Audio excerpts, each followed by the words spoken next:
Halo adik-adik, jumpa lagi bersama saya masih di sini di channel Kunci Jawaban. Pada video kali ini kita akan membahas buku Bu Pena jilid 4C tema 6 yang berjudul Cita-Citaku. Langsung saja untuk mempersingkat waktu dibuka bukunya halaman 54. Di halaman 54 ini ada Ayo Berlatih Bahasa Indonesia. Ini ada sebuah puisi yang berjudul Pelindung Lautan karya Frida. Pertanyaannya adalah setelah membaca, berilah tanda jeda yang tepat pada puisi tersebut. Tandanya seperti ini adik-adik. Ketika baitnya berpindah, itu garis miring 2. Nah, ketika sudah selesai baca puisinya, garis miring 3. Setelah itu kita lanjutkan ke halaman 55. Di sana ada Ayo Berlatih IPA. Perhatikan gambar-gambar berikut lalu kerjakan soal-soalnya. Nomor 1. Kegiatan apakah yang dilakukan di lingkungan A dan B? Jawabnya silakan dicatat, dengarkan baik-baik adik-adik. Lingkungan A ini jawabnya adalah peternakan ayam. Yang B jawabnya adalah perkebunan jagung. Nomor 2, tuliskan upaya pelestarian yang dapat dilakukan di lingkungan A dan B. Baiklah, dengarkan baik-baik. Kalau di lingkungan A ini, pelestarian yang dilakukan adalah tulis pemanfaatan kotoran ayam untuk pupuk. Saya ulangi, pemanfaatan kotoran ayam untuk pupuk. Sedangkan pada gambar B, upaya pelestarian yang dilakukan adalah pemanfaatan sisa-sisa tanaman jagung untuk pakan sapi. Sisa-sisa tanaman jagung untuk pakan sapi. Nomor 3, buatlah ilustrasi poster yang berisi pelestarian lingkungan dari salah satu gambar tersebut. Ya, ini saya salah satu ambil dari hewan ya adik-adik ya, karena digunakan untuk pupuk. Jadi poster yang saya buat, mudah-mudahan adik-adik berkenan dengan poster saya. Ini ada gambar ayam, kemudian di sini ada pupuk ayam jago. Kalau adik-adik tidak berkenan, silakan adik-adik buat ilustrasi sendiri ya adik-adik. Bebas. Selanjutnya kita melangkah ke halaman 60. Di sana ada Ayo Berlatih IPA. Nomor 1, apa penyebab hewan atau tumbuhan di Indonesia menjadi langka? Silakan dicatat. Jawabannya adalah yang pertama, pemanfaatan hutan secara besar-besaran. Yang kedua, perburuan liar. Yang ketiga, perubahan fungsi alih hutan. Nomor 2, orangutan merupakan hewan khas Indonesia yang saat ini terancam punah. Hal ini dikarenakan banyaknya aktivitas penebangan pohon yang dilakukan oleh manusia. Pohon adalah habitat dan sumber makanan bagi orangutan. Menurutmu langkah-langkah apa yang dapat dilakukan untuk pemerintah untuk mencegah punahnya orangutan? Banyak caranya. Yang pertama, menerapkan undang-undang pelestarian hutan. Yang pertama, menerapkan undang-undang pelestarian hutan. Yang kedua, melakukan reboisasi. Yang ketiga, melakukan penangkaran orangutan.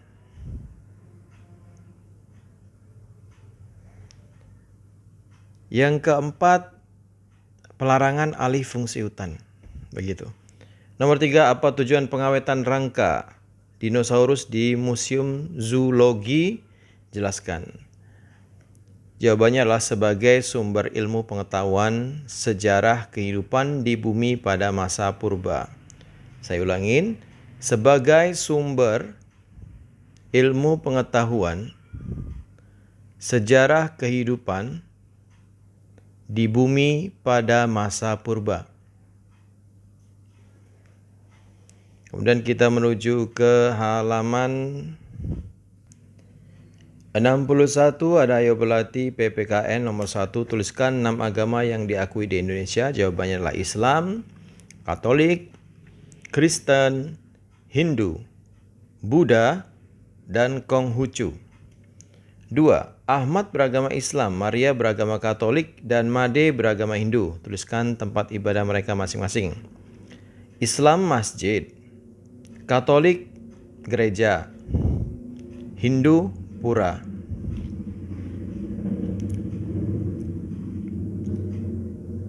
Kemudian nomor 4, bagaimana jika Ahmad, Made, dan Tamim memaksa Maria agar kerja kelompok? Nomor 3 ya. Ahmad, Maria, Made, dan Tami berencana akan melakukan kerja kelompok pada hari Minggu. Akan tetapi, Maria tidak bisa karena harus beribadah di gereja. Bagaimana sebaiknya sikap Ahmad, Made, dan Tami? Jawabnya adalah, sebaiknya sikap Ahmad, Made, dan Tami adalah mempersilahkan Maria untuk beribadah terlebih dahulu.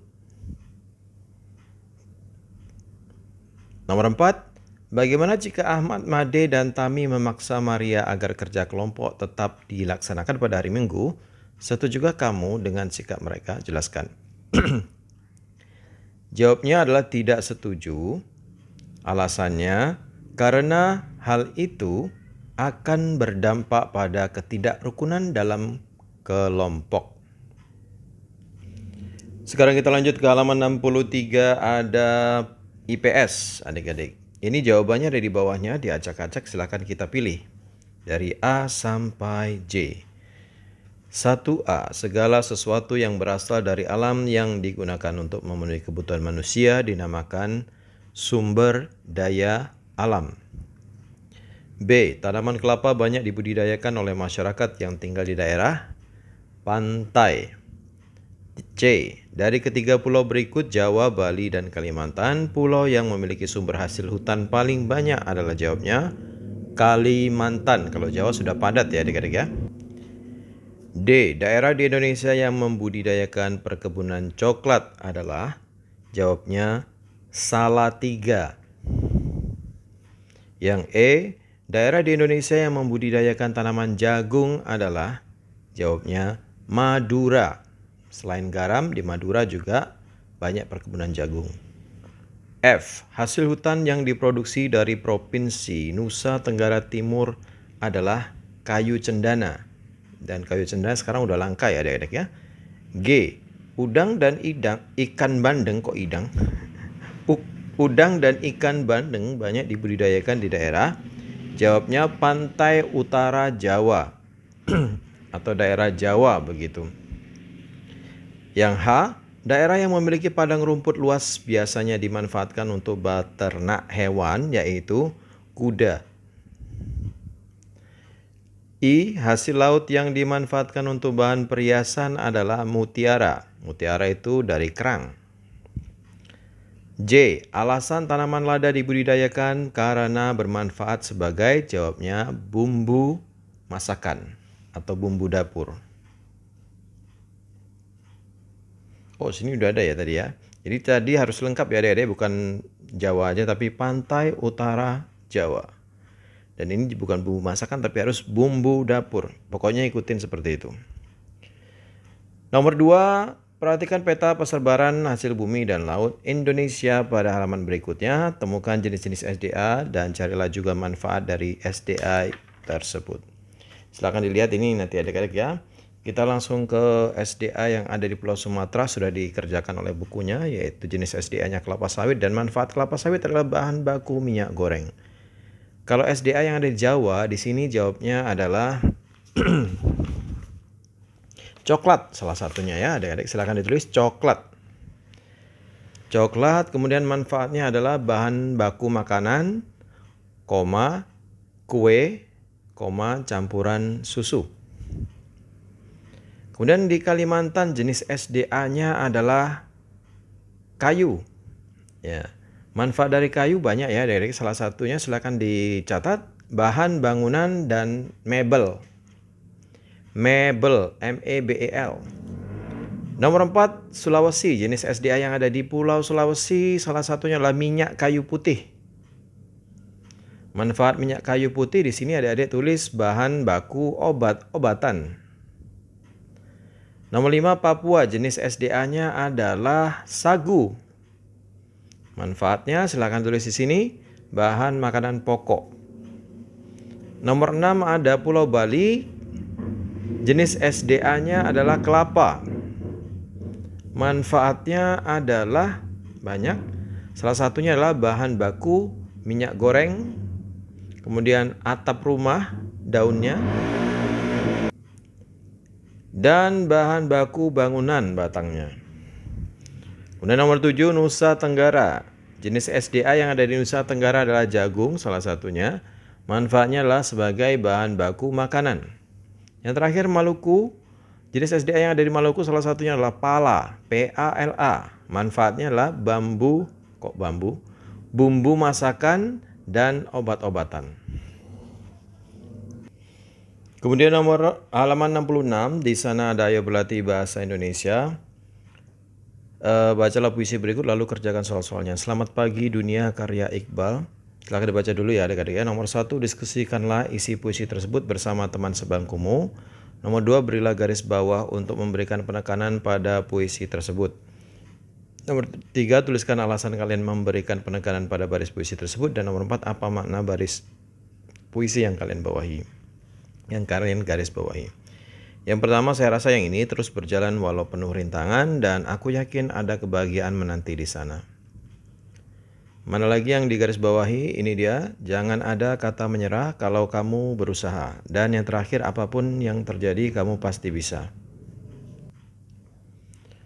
Dan makna yang sudah kami garis bawahi itu adalah, silakan ditulis adik-adik, terus berjalan walau penuh rintangan. Yang ini, makna yang ini artinya terus berjalan walau penuh rintangan, aku yakin ada kebahagiaan menanti di sana. Itu artinya teruslah berjuang walaupun banyak rintangan dan tantangan. Saya ulangi, baris yang saya garis bawahin ini maknanya adalah, silakan ditulis, teruslah berjuang walaupun banyak rintangan dan tantangan. Kemudian yang ini, jangan ada kata menyerah kalau kamu berusaha. Artinya atau maknanya, kita harus terus berusaha dan tidak boleh menyerah. Kita harus berusaha dan tidak boleh menyerah. Yang terakhir, apapun yang terjadi kamu pasti bisa. Itu maknanya, semua hal jika dilakukan dengan serius pasti akan ada hasilnya. Atau semua hal yang dilakukan dengan serius pasti akan tercapai. Oke adik-adik ya. Terus kita menuju ke halaman 72. Di sini ada ayo berlatih bahasa Indonesia. Ayo lengkapilah puisi berikut menggunakan kata-kata pilihanmu sendiri. Saya bantu ya adik-adik ya. Kalau berkenan, kalau tidak berkenan juga tidak apa-apa. Peluhku tak gapai citaku. Kusing-singkan lengan bajuku seolah aku akan bertarung. Aku memang sedang bertarung dengan waktu.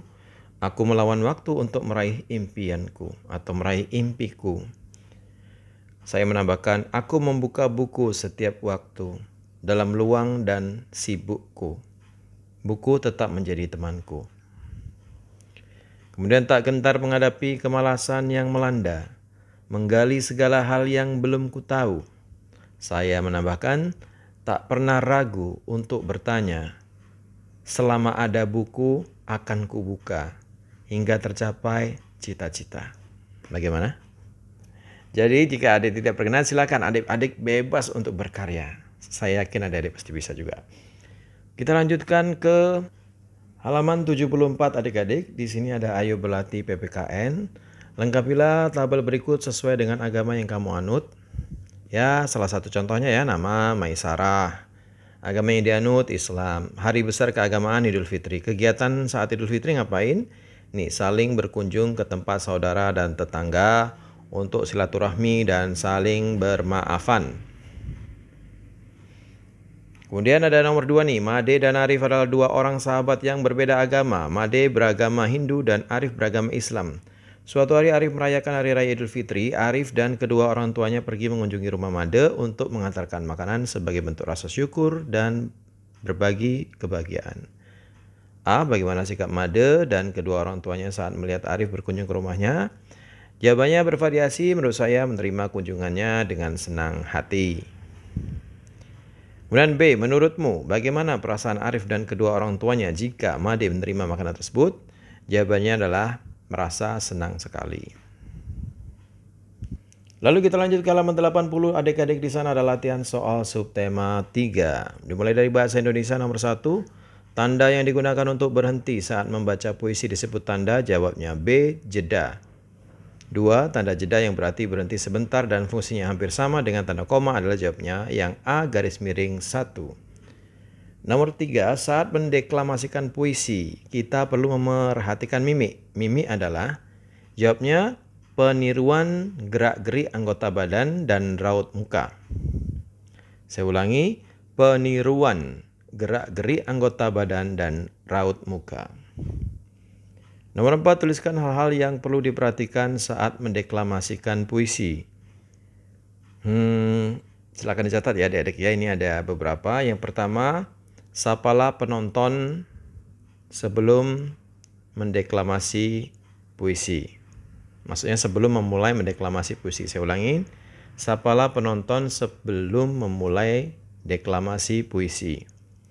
Yang kedua, sebutkan judul dan nama pengarang puisi. Yang ketiga,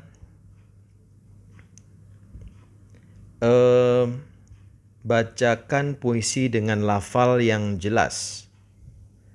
Yang keempat, bacakan puisi sesuai dengan suasana dalam puisi. Selanjutnya, puisi sebaiknya dihafalkan. Dan yang terakhir, ucapkan salam penutup setelah puisi selesai. Nomor 5, bacalah bait puisi berikut dan jawablah soal-soalnya. Silakan dibaca dulu adik-adik. Yang A, berilah tanda jeda pada bait puisi tersebut. Sama seperti tadi ya, aturan memberi jedanya adik-adik. Yang baris pertama ini 1 garis miring. Yang ini garis miring 1. Ini garis miring 1. Garis miring 1. Garis miring 3.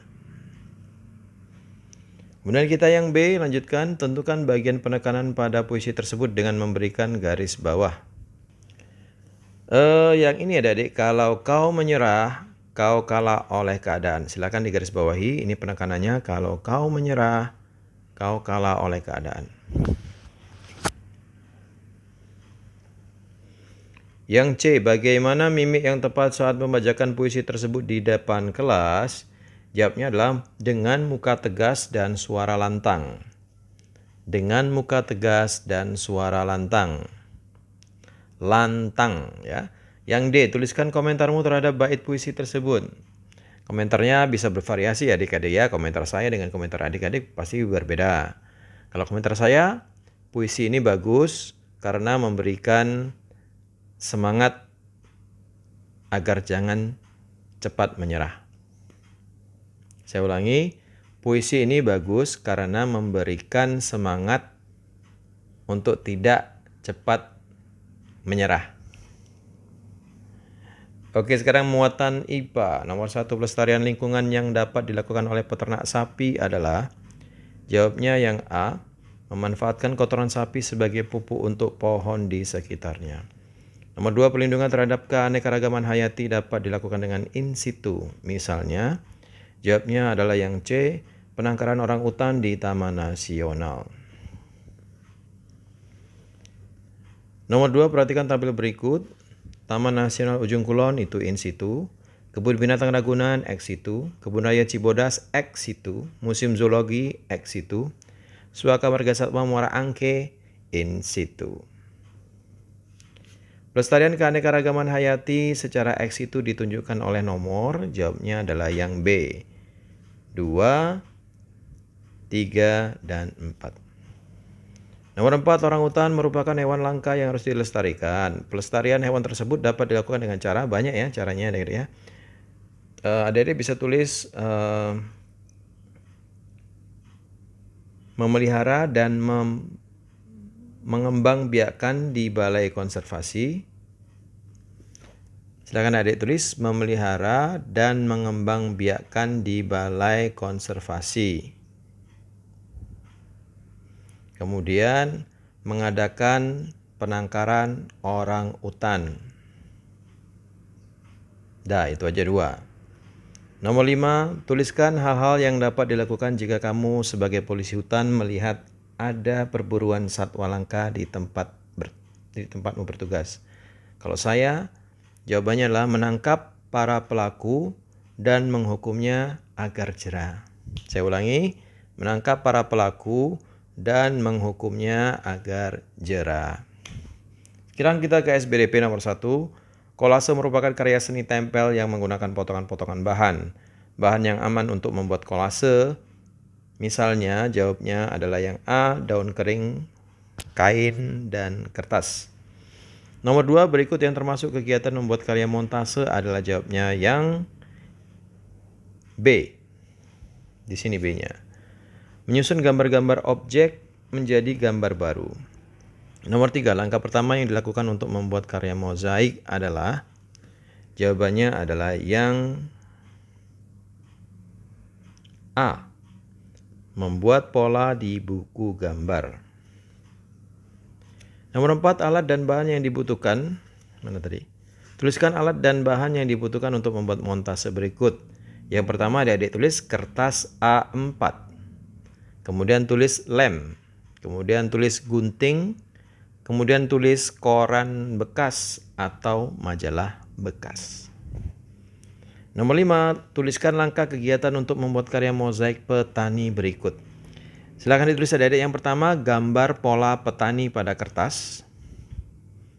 Yang kedua, gunting kertas warna menjadi kecil-kecil. Yang ketiga, tempelkan potongan kertas sesuai pola. Dan yang terakhir, keringkan hasil karya mozaikmu. Oke, kita lanjut ke IPS. Adik-adik nomor 1, sumber daya alam yang banyak dijumpai di Pulau Jawa adalah, jawabnya yang A, kina, coklat, padi. 2, contoh pemanfaatan rotan adalah A, perabotan rumah tangga. 3, sumber daya alam sagu banyak ditemukan di pulau, jawabnya Papua. 4, tuliskan 5 sumber daya alam yang dapat dimanfaatkan sebagai bahan makanan. Bahan makanan ya sapi, kambing, jagung, kacang-kacangan, ikan, sagu, apalagi adik-adik, sayur-sayuran, buah-buahan. Nah, itu semuanya sumber daya alam yang bisa dimakan. Nomor 5, tuliskan 5 sumber daya tambang di Indonesia. Minyak bumi, batu bara, gas alam, emas, besi, timah, bauksit, pasir kuarsa, dan banyak lagi. Oke, kita ke nomor 1 PPKN, tempat ibadah umat Hindu, gampang ya, dari Apura kalau masjid Islam, kalau gereja Kristen, kalau kelenteng Konghucu. Nomor 2, persatuan dan kesatuan antar umat. Jadi ini jawabnya A, adik-adik. Saya cuma berusaha menjelaskannya saja, jadi jangan bingung, jawabnya A. Adik-adik harus mendengarkan dengan baik-baik. Nomor 2, persatuan dan kesatuan antar umat beragama dapat tercipta dengan bersikap saling, jawabnya adalah B, menghargai. 3, hari besar keagamaan umat Buddha antara lain adalah, jawabnya Waisak, Asada, dan Katina. Waisak, ASADHA,